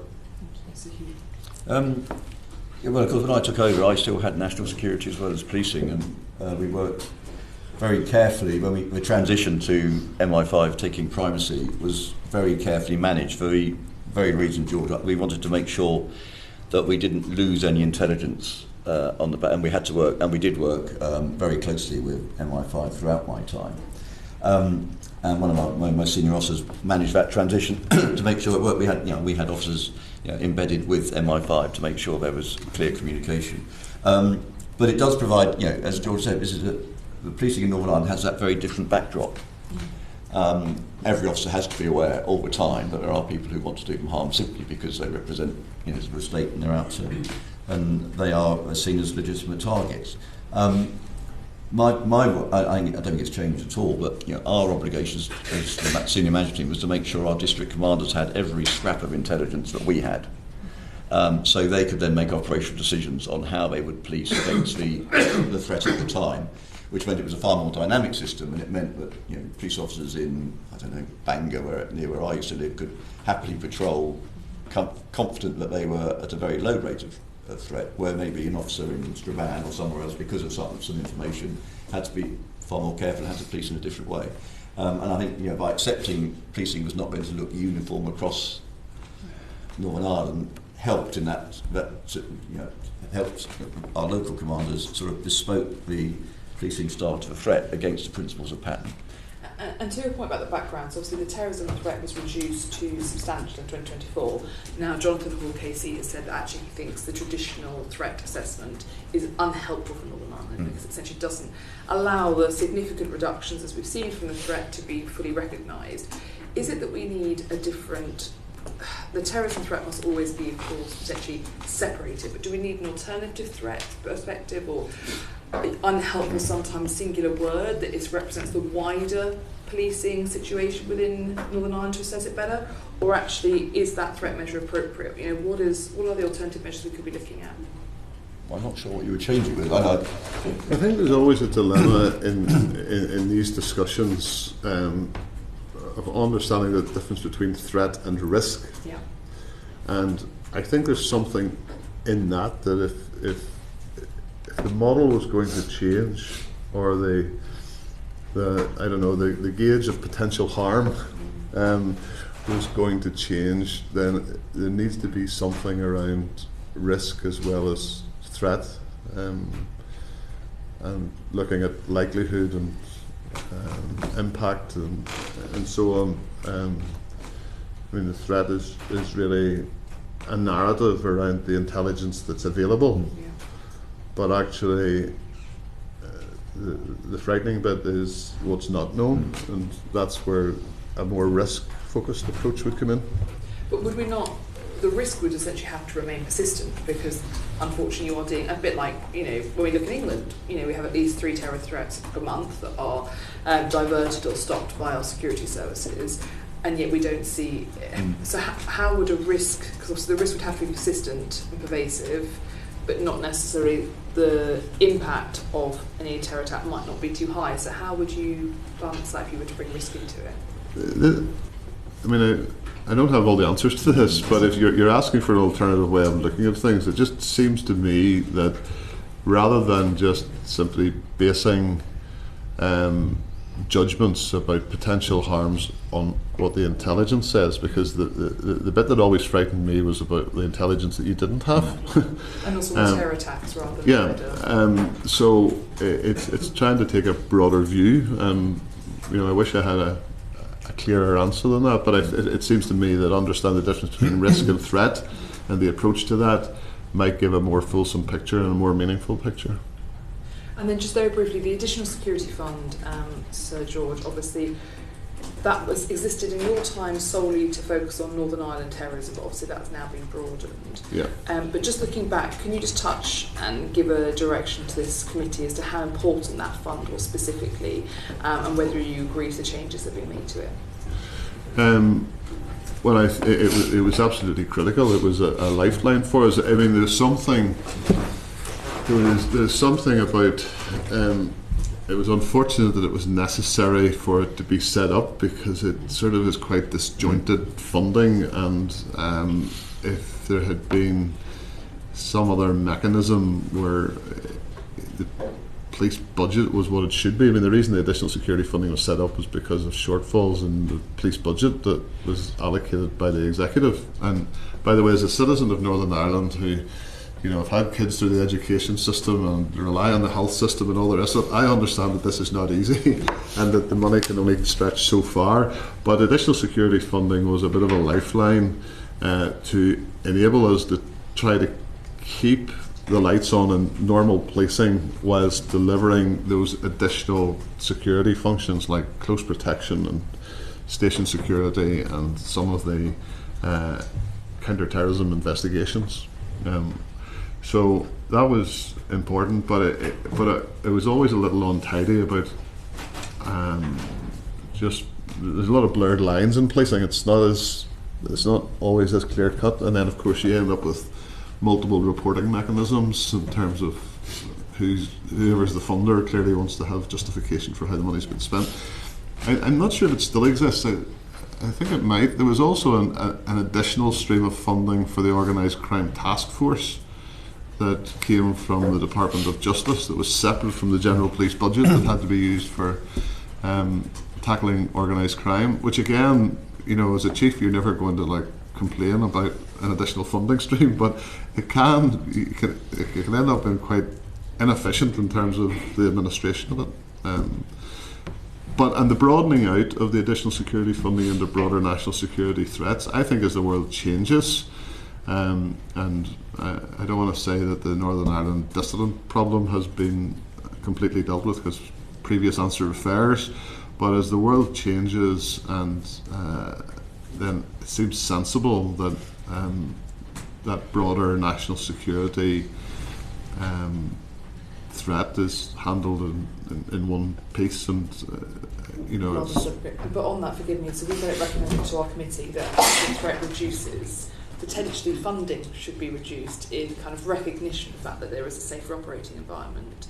But it sounds like actually the evidence you've given that is unrealistic in terms of the needs of Northern Ireland communities in terms of being adequately policed. Would you agree with that? I would. I would agree too. It takes an awful lot of effort for nothing to happen. And that costs an awful lot. I didn't have this, the luxury of that fund. I have no complaints about the funding during my time. We were funded properly and well because of the interest in Patton and the political interest in what was going on. But when Stevie Carroll was murdered on the 9th of March, the impact of that event financially was substantial. We had a massive investigation to carry out. We didn't have sufficient equipment to allow our officers to carry out the normal policing without feeling they had to. But on an ad hoc basis, government was very supportive and gave us funding we needed, which in essence it was a precursor to that. But yeah, achieving nothing is very expensive. Thank you so much. Thank you, Chair. Thank you. Gavin Robinson. Thank you very much, Chair. Sir Hugh, just when you mentioned about the transition to giving MI5 primacy on national security threats, I sense that there's this tension to say national security threats, MI5, everything else, PSNI. But that becomes blurry when it involves the remnant parts of the IRA involved in crime, because crime isn't a national security consideration, but the organisational structure is a national security threat. Was it clear to you at the time of transition, whenever MI5 were given primacy, that it was for the national security element alone, or was it organisational? Well, I'm not sure it was.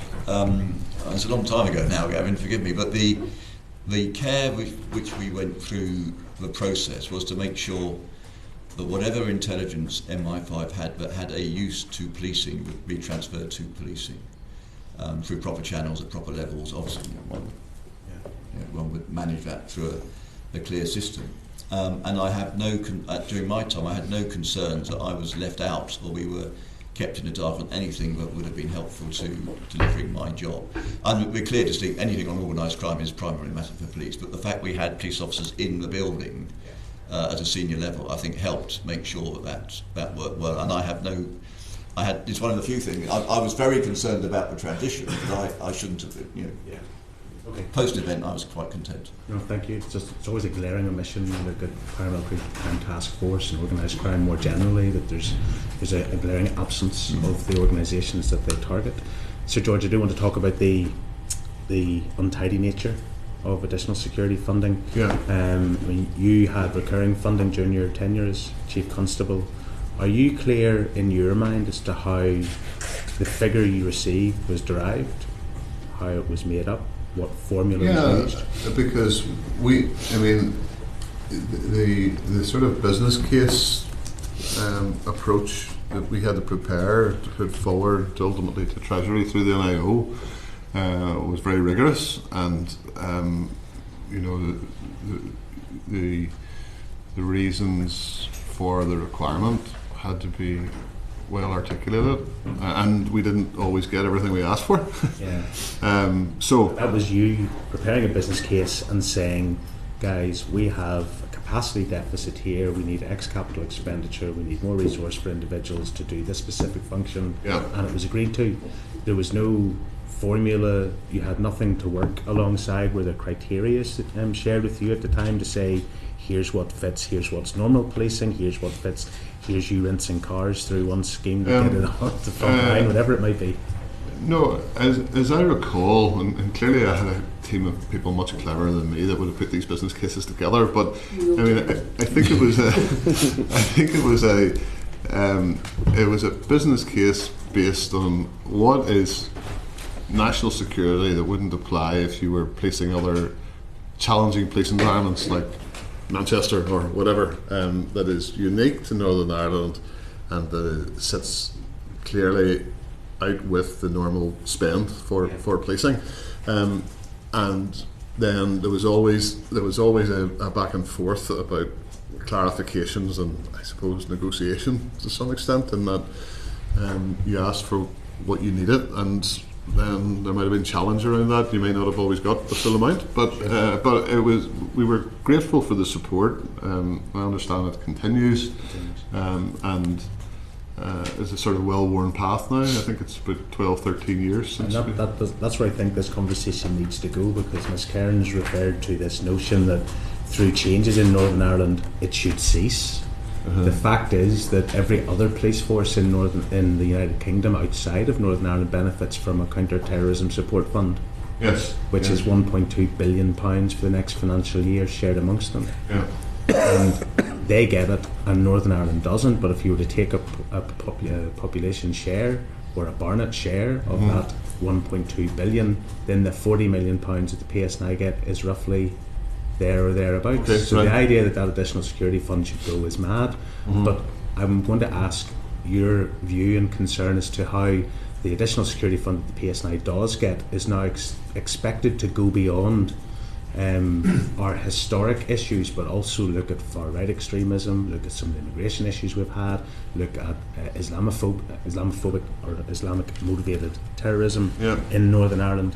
Is there a risk of diluting that fund to such a degree that it loses the impact and the purpose, or should we be able to avail of, in addition to the security fund, the counter-terrorism support fund that agrees or that exists elsewhere?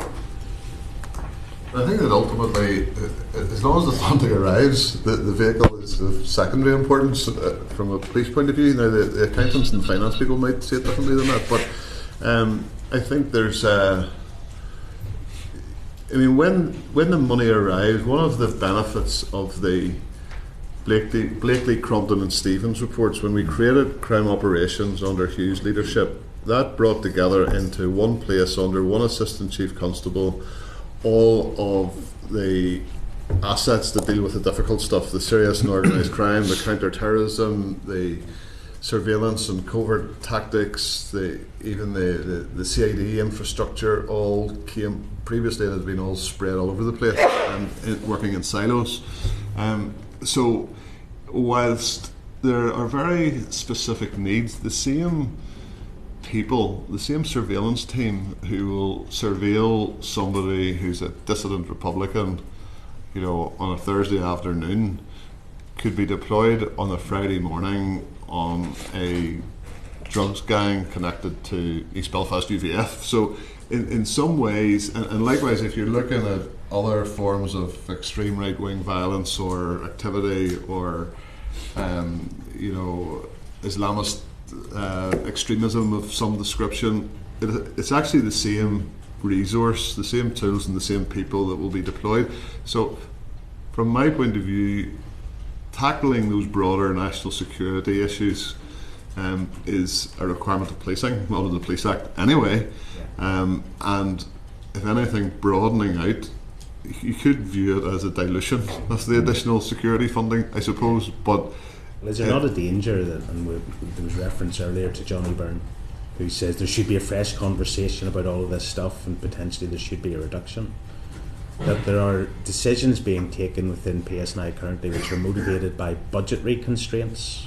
And if they latch on to the need that some of the existing spend which comes out of additional security fund is removed, and they reduce the need to provide a service currently provided, then actually that won't be a saving for PSNI, that won't assist with the budget, because the argument for that money being retained will be taken back. I think that's a perfectly valid position to take, a conclusion to come to. There's no guarantee. I mean, the additional security funding, there's nothing ever to say that it was going to last in perpetuity. So I always felt every year like we needed to really present a strong case, because it was not a foregone conclusion that we were going to get it, and I would assume that it's still the same. Okay, thank you. Thanks, Chair. Thank you very much. Matt Kane. Thank you, Chair.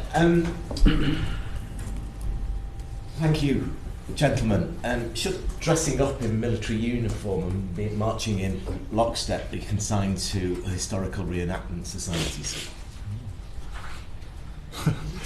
My question is around 25 years on, we still have paramilitary cosplay going on, which has probably been a failure of the pattern report. What do we begin to do about it? So we have military Dressing up.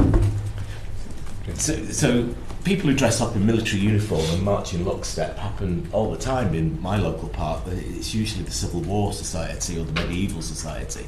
But this still goes on in terms of the conflict in Northern Ireland. And the Irish and British governments appointed Fleur Ravensbergen to look at how we can scope out getting rid of paramilitary groups in a civil society that has seen an equitable peace for at least a quarter of a century.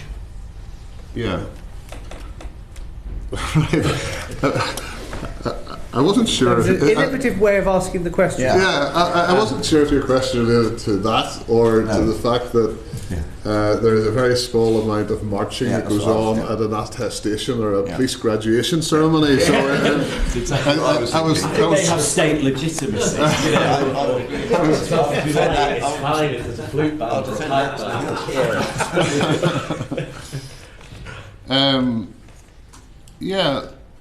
So, I mean, clearly the attempt to get people to move away from these paramilitary structures and so on, any effort has to be welcomed. It does feel a little bit like we've been here so many times before. We'll see what the current review brings forward, but frankly, people having been incentivised through investments in communities or grants or paying for band uniforms or whatever as a potential incentive to move away from exercising control over communities through paramilitary structures hasn't worked effectively. It's 28 years on or whatever it is from the Good Friday Agreement. There's no reason for these groups to still exist. I think if we need to wait and see what the review brings, but I'm all up for engaging with communities to empower communities, to strengthen them so that they don't feel the need to react in an acquiescing way to these paramilitary groups. And I would almost start at that end of the telescope rather than starting with the paramilitary groups. How do we empower communities to remove any legitimacy that these groups have, rather than how can we convince these groups to go away? And I would have been, I remember when I was a district commander in Belfast and Hugh was chief, really been encouraged by the command team to really push the boundaries and take risks in terms of who I engaged with and stakeholder management, because this is a journey and people need help, and there was benefit of doubt given and all the rest of it. Well, that was 25 years ago, and actually there's been some change, but a lot of these people are still behaving in the same coercive, controlling way around their communities. Yeah, nothing future. I don't like the bonfires, the 12th of July parades. And my knowledge of the current situation is not good, but during my time you were seeing, and the marches on the 12th of July had got smaller. So things it seemed to be going in roughly the right direction. Then of course we had a couple of very serious bouts of disorder during my time that came off the back of the desire to march where you're no longer wanted and all that sort of stuff. So I think it's a community that's still in transition. Now the more one can encourage people to, you can empower the community to take the responsibility to deal with these issues themselves. It's far bigger than a policing problem, and we police the reality of what we're faced with. And so if people are going to march on a certain day, we're going to have to put resources in to police it. And that's no different to the commissioner or any other chief of police. That they have to deal with what they're faced with, while society works out how it wants to behave. What it's like now, I'm not really up to speed with. To be perfectly honest, so it'd be unfair for me to make a judgment on whether it's worse or better. Yeah. Things like the parades commission and all that, there were some really important structures that were put in place that helped me. So trying as a chief to say you can march here or you can march there, hugely difficult in the context of 2002 to 2009. But then the Parades Commission could make a ruling to which I could make representations, as could others. It sort of enabled the policing part of that equation to get on to the policing part against someone else's judgment. So I think it's just another example of these issues cannot be dealt with by the police alone.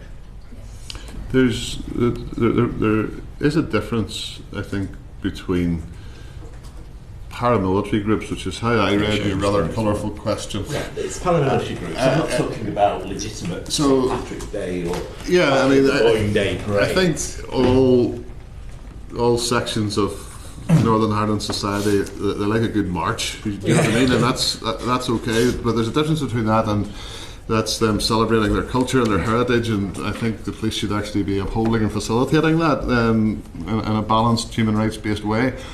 But I had read your question more about the paramilitary groups, still sort of, community worker by day and terrorist by night type stuff. That's the piece that needs dealt with, and it's the difficult one to crack. Do you still think this is organised thuggery?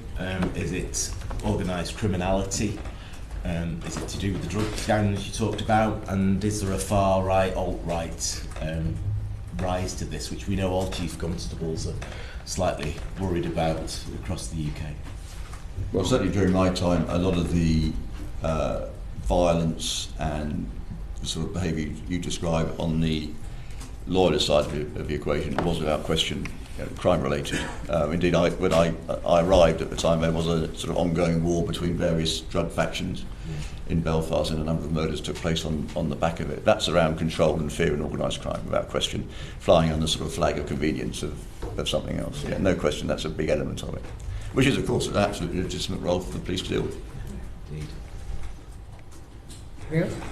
Claire. Thank you. I share your scepticism about the group transition idea, although trying to be constructive about the process, and also your frustration. I think the police do very often police the political failures and the inability to deal with issues, and I suppose there's this sense that, oh my goodness, nothing's working, we can't get rid of these groups, when there are a lot of things that we haven't tried. Do you believe that the police have enough powers to, for example, address some of the issues around flags and emblems and memorial gardens and murals, things that are used as a way to support paramilitary narratives and community control? Did you, for example, follow the FICT process and some of the recommendations of it?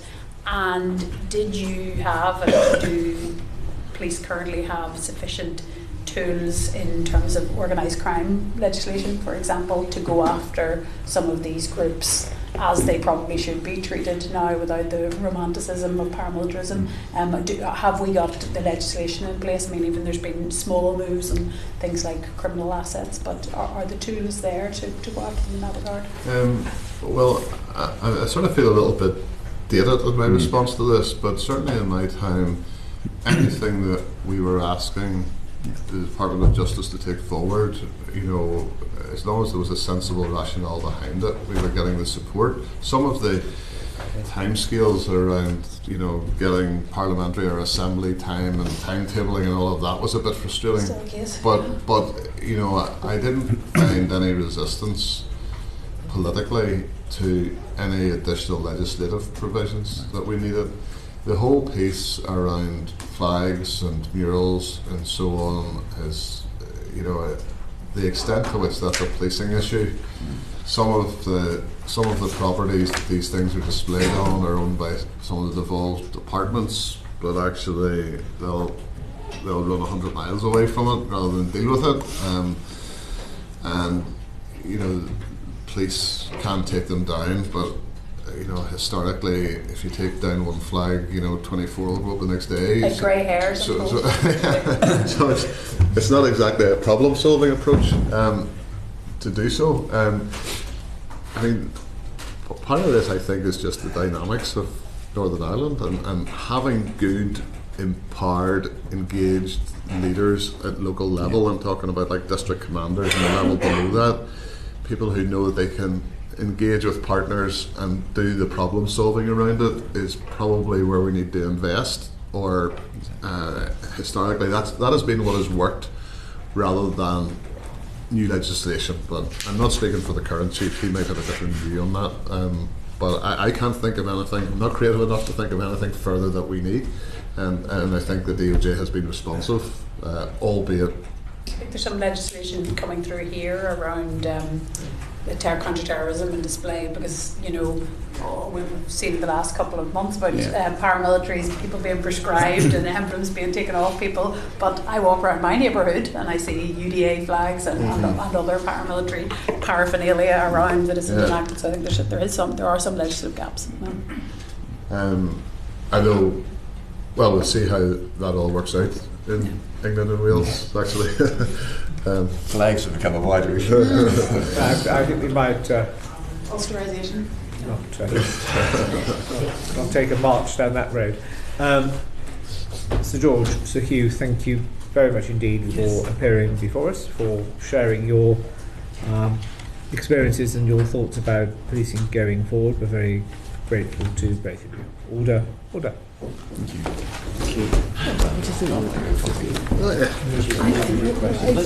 Is this a target? Yes, it's totally a target. Yeah.